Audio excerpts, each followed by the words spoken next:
Dark clouds swallowed the moon as heavy rain poured over the university campus. Students hurried toward the gates before the storm became worse. Leaving the old academic buildings nearly deserted, only 2 graduate students remained inside Benitez Hall. Lena and Marco had volunteered to organize teaching materials for a faculty seminar the next morning. They expected to finish before sunset, but unexpected delays kept them working until almost 11 o'clock. Outside, thunder shook the windows. Inside, the old building groaned with every gust of wind. "Let's finish quickly," Marco said. "This place gives me the creeps at night." Lena laughed. "You've been listening to too many ghost stories." The caretaker, an elderly man named Mang Rudy, locked the front entrance before leaving. "I'll be back in 30 minutes, he said. "If the rain eases."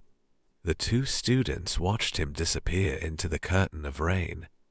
They were alone, or so they believed. The hallway lights flickered once, then again. Marco assumed it was caused by the storm. They continued stacking books inside one of the classrooms.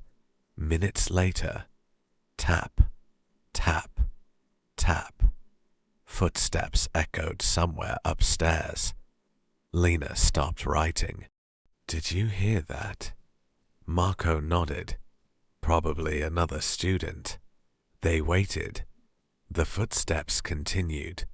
Slow, steady, always above them. Yet they remembered something. The entire second floor had been locked since renovations began weeks earlier. "No one should be up there," Lena whispered. Trying to ignore the sounds, they returned to work. Suddenly, every classroom door along the hallway slammed shut. Bang, bang, bang. The echoes rolled through the empty building. Marco rushed into the corridor. Every door was closed. Not one moved. The hallway became unnaturally silent. Even the rain outside seemed to fade away. Then came another sound. Someone was humming. A soft melody drifted through the corridor. It sounded like an old lullaby. The voice belonged to a woman. Following the music, Lena slowly walked toward the far end of the hallway. The lights grew dimmer with every step. Marco called after her, "Lena, wait." She stopped before an old classroom whose door stood slightly open. Inside, dust covered every desk. Spider webs stretched across broken chairs. No one was there. Yet the humming continued. It seemed to come from inside the walls themselves. A cold breeze brushed past them. The classroom door slowly creaked shut. The lights suddenly went out. Darkness swallowed the hallway. Only flashes of lightning illuminated the building through the windows. During one bright flash, Marco saw someone standing at the opposite end of the corridor. A woman wearing an old white teacher's uniform. Her long hair covered most of her face. She wasn't moving. She simply watched. When lightning flashed again, she was closer. Neither of them heard footsteps. Panicking, Marco grabbed Lena's arm. "Run." They raced toward the main staircase. Behind them came the unmistakable sound of shoes walking calmly across the wooden floor. Click, click, click. Never faster, never slower, always following. They reached the first floor and found the front doors still locked. No caretaker, no security guard, only rain beyond the glass.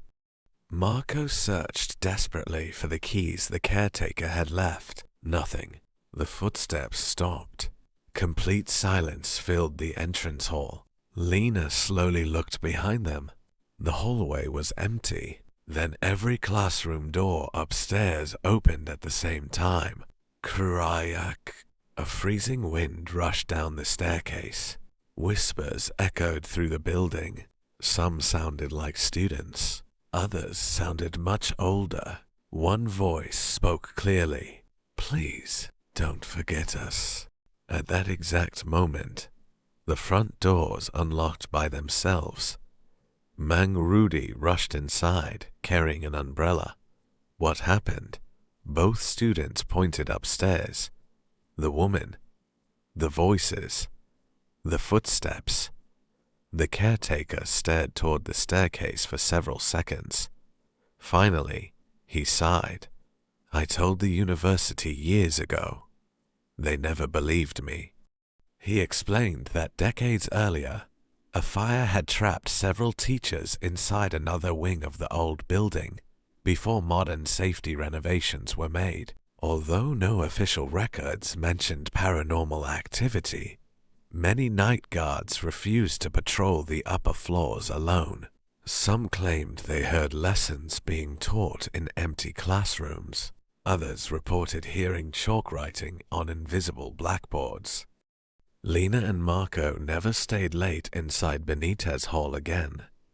Years later, after graduating, they returned for a university reunion.